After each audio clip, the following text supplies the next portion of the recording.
हरियाणा की BJP unit ने अपने पद अधिकारियों का एक लेटर हेड पर नाम जारी किए हैं, जिसमें तमाम जिम्मेदारान के बारे में बताया गया है कि किसको क्या जिम्मेदारी दी गई है। इसी में एक आतंकवादी को जिम्मेदारी दी गई है प्रवक्ता की। आप अंदाज़ा लगाइए कौन सी ऐसी स्किल्स थी जो बीजेपी को पसंद आई और उसके बाद इस आतंकी को पार्टी का प्रवक्ता बनाया गया, पूरे राज्य का हरियाणा यूनिट का प्रवक्ता बनाया गया है। और 5 दिन पहले ही इसकी वीडियो सोशल मीडिया पर वायरल हो रही थी, जिसमें ये आतंक का सहारा लेकर के जिस तरह से एक ख़ास फ़िरक़े को निशाना बना रहा था, उस पर एफआईआर दर्ज नहीं की गई, बल्कि इनको इनाम के तौर पर पूरे प्रदेश का स्पोक पर्सन बनाया गया है। जी हाँ, मैं बात कर रहा हूं सूरजपाल उर्फ अम्मू की।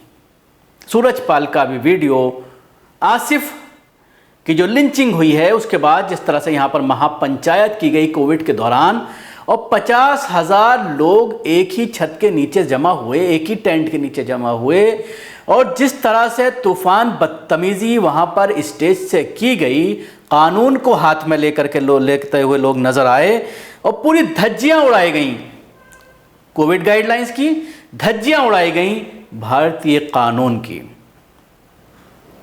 जिस तरह के अल्फाज का इस्तेमाल खुलेआम मंच से किया गया और उसकी बाकायदा वीडियो बना करके वायरल की गई, वायरल भी जानबूझकर की जाती हैं, उसका भी एक मकसद होता है कि एक फ़िरक़े के अंदर डर पैदा करना और हिंदुओं को इकट्ठा करना। और यही वजह है कि तकरीबन 1 हफ्ता बीत जाने के बाद गिरफ्तारी तो भूल जाइए, कोई केस दर्ज करना तो भूल जाइए, क्योंकि अक्सर ऐसा होता है कि केस दर्ज कर लिया जाता है और उसके बाद जांच में फ़ायदा उठा लेते हैं, मामला ठंडा होता है, उसके बाद पूरा मामला ख़त्म हो जाता है। लेकिन इस मामले में पुलिस ने केस दर्ज करने तक की जहमत गवारा नहीं की, बल्कि उल्टा इनाम के तौर पर बीजेपी ने उसको प्रदेश का अध्यक्ष बना दिया है। आप अंदाज़ा लगा सकते हैं मानसिकता की। जाहिर सी बात है, गोडसे के विचारों पर चलने वाली पार्टी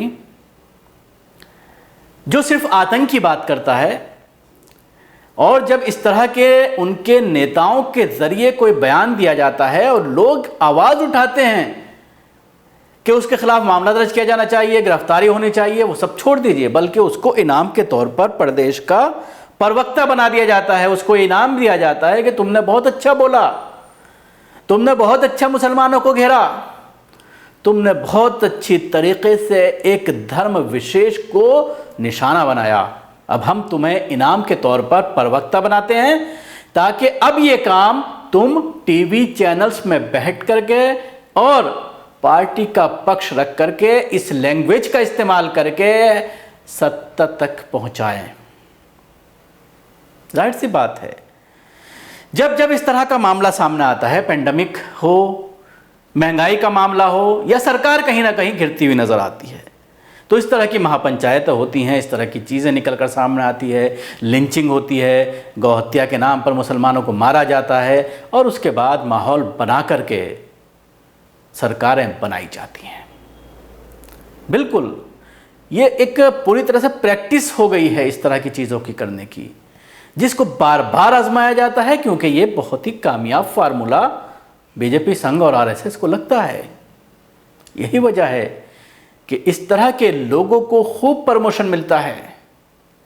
जब कोई लिंचिंग का आरोपी जेल से छूट कर आता है तो उसको कंधों पे उठा करके जुलूस निकाला जाता है, मालाएं पहनाई जाती हैं, उसको शाबाशी दी जाती है, मानो बहुत बड़ा काम करके वो जेल से लौटा है।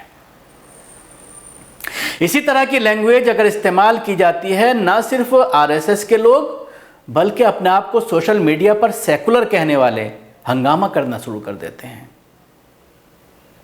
और ख़ास तौर से अगर किसी दाढ़ी टोपी वाले के ज़रिए कोई बात इस तरह की निकलती है जो ऑब्जेक्शनेबल है, तो उसको लेकर सबसे पहले सेकुलर लोग ट्विटर पर एक्टिव हो जाते हैं और उनके ज़रिए इस तरह की चीज़ें शेयर की जाती हैं। लेकिन जब इस तरह का मामला सामने आता है तो बहुत ही कम लोग हैं जो आवाज़ उठाते हैं।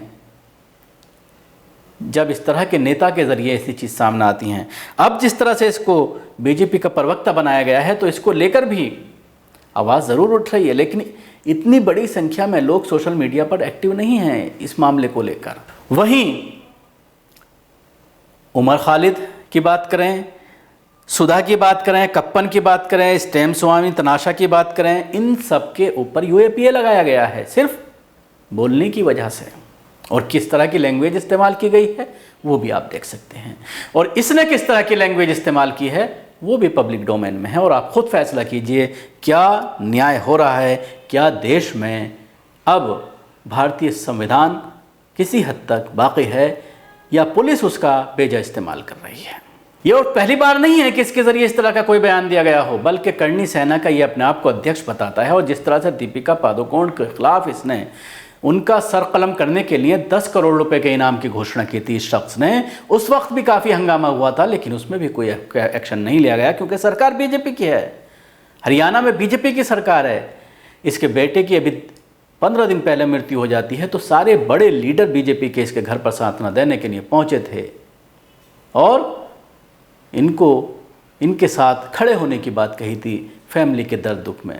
इससे किसी को ऑब्जेक्शन नहीं है, लेकिन इससे ये जाहिर होता है कि किस तरह से बीजेपी आरएसएस इस तरह के लोगों को पालती है और जब वक्त पड़ता है तो किस तरह से उनको बिलों में से निकाल करके इस्तेमाल करती है।